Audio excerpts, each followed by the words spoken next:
بسم الله الرحمن الرحيم. الحمد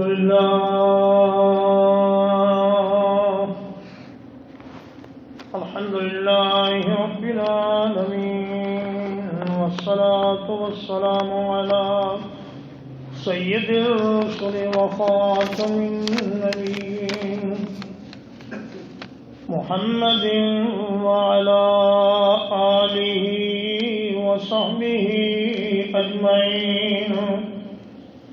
أما بعد، فقال الله تبارك وتعالى في كلامه المجيد: أعوذ بالله من الشيطان الرجيم. يحسبون الأحزاب لم يذهبوا. یہ مدینے کے منافقین اپنی بزدلی کی وجہ سے یہ سمجھتے ہیں کہ ابھی تک دشمنوں کے لشکر واپس نہیں گئے. وَإِن يَأْتِ الْأَحْزَابُ يَوَدُّوا لَوْ أَنَّهُمْ بَادُونَ فِي الْأَعْرَابِ. اور اگر یہ لشکر واپس آ جائیں لڑنے کے لیے تو یہ منافقین یہ تمنا کریں گے کہ کاش ہم مدینے میں نہ رہتے ہوتے، ہم کہیں باہر جنگل میں رہتے ہوتے، صحرا میں رہنے والے ہوتے. یسألون عن انبائکم، وہ تمہاری خبریں لوگوں سے پوچھتے رہتے. ولو كانوا فيكم ما قاتلوا الا قليلا. اور اگر وہ تمہارے درمیان ہوتے تو پھر بھی تھوڑا بہت معمولی تمہارے ساتھ مل کر جہاد کرتے، زیادہ نہیں. اور فرمایا: لقد كان لكم في رسول الله اسوة حسنة. تمہارے لیے اللہ کے رسول صلی اللہ علیہ وسلم کی ذات بابرکات میں ایک بہترین نمونہ ہے.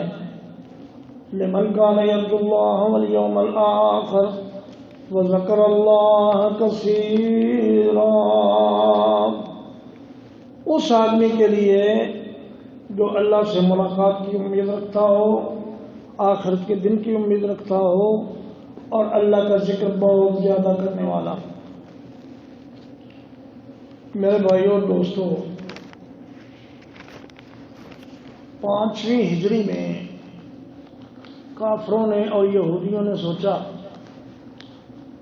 کہ کیوں نہ سب مل کر مدینے پر حملہ کریں اور مسلمانوں کو جڑ سے اکھاڑ پھینکیں. چنانچہ 10,000 کا لشکر جرار یہ مختلف قبائل سے تشکیل پا کر مدینہ پر چڑھائی کر کے آ گیا. سیدنا سلمان فارسی رضی اللہ تعالیٰ عنہ کی تجویز پر خندق کھودی گئی، 10 میٹر گہری اور 10 میٹر چوڑی، اور صحابہ نے 10-10 کا گروپ بنا کے اس خندق کو کھودا، بڑی مشکلوں سے کھودا. اور جب 40 دن تک محاصرہ ہو چکا تو اللہ کے نبی صلی اللہ علیہ وسلم نے حضرت حذیفہ بن یمان سے فرمایا کہ جاؤ اور کفار کے لشکر کے حالات کی خبر لے کر مجھے واپس آ کر بتاؤ. آپ کو اللہ کی طرف سے یہ اطلاع مل چکی تھی کہ اب لشکر کفار میں بے چینی پھیل چکی ہے اور وہ یہاں سے جانے والے ہیں. اور فرمایا کہ دیکھنا حذیفہ، لا تظہرہم علیہ، ان کے خلاف کوئی ایسی حرکت نہ کرنا کہ انہیں میرے خلاف بھڑکا دینا.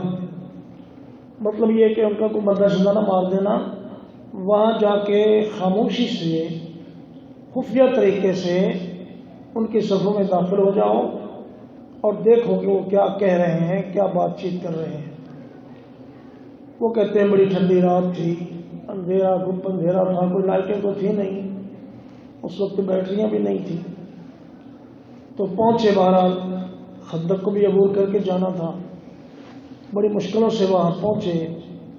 جب دیکھا تو ابو سفیان اپنے ساتھیوں کے ساتھ آگ تاپ رہا تھا اور کہنے لگا کہ بھئی دیکھو میں تو اس فضول محاصرے سے تھک گیا ہوں، اب ہمیں یہاں سے واپس جانا چاہیے۔ تو انہوں نے واپسی کی تیاری کر لی۔ اگلے دن اللہ نے ایک زوردار آندھی بھیجی جس سے ان کے خیمے الٹ گئے اور کھانے الٹ گئے اور وہ بددل ہو کر وہاں سے بھاگ نکلے۔ حضرت حذیفہ نے آ کر نبی کریم صلی اللہ علیہ وسلم کو ساری صورتحال بتائی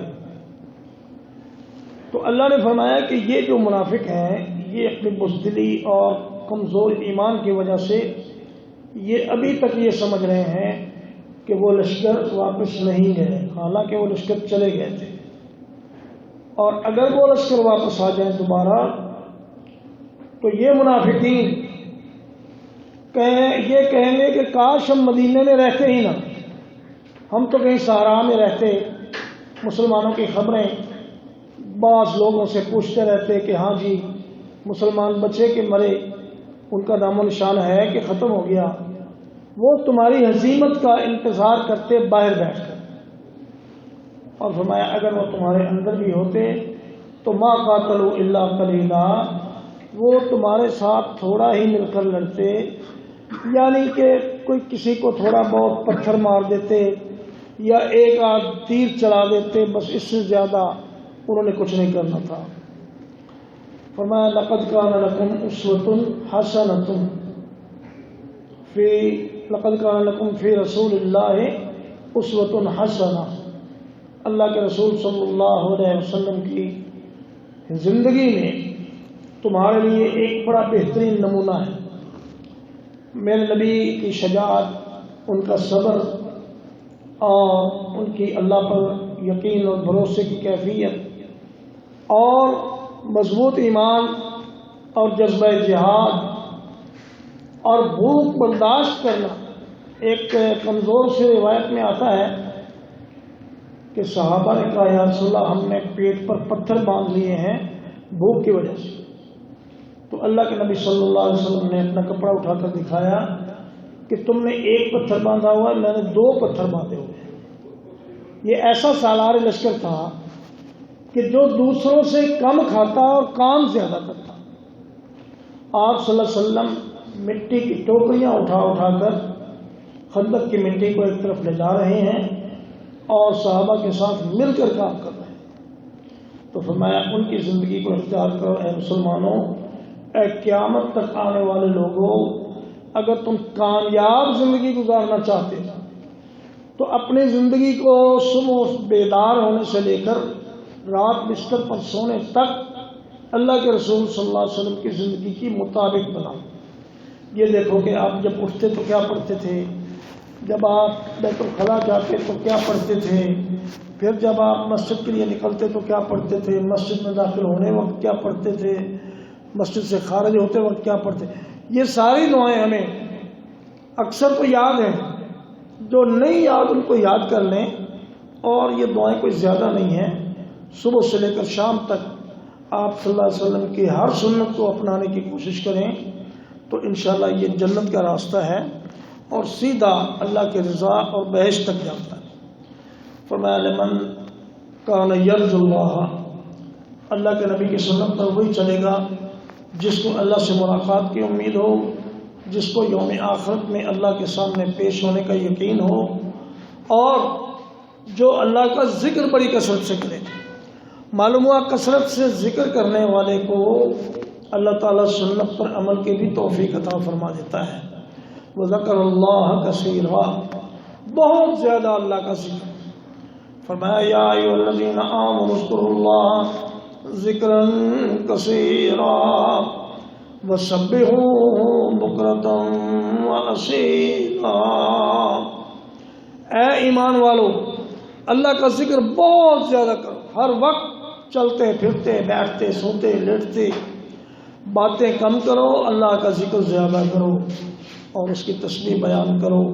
اس کا نتیجہ یہ ہوگا کہ اللہ پاک تمہیں توفیق عطا کر دیں گے رسول اللہ کے طریقے پر چلنے کی، اور تمہیں جنت میں جانے کا اللہ ایک موقع دیں گے. وصلی اللہ علی نبینا محمد وآلہ وصحبہ اجمعین.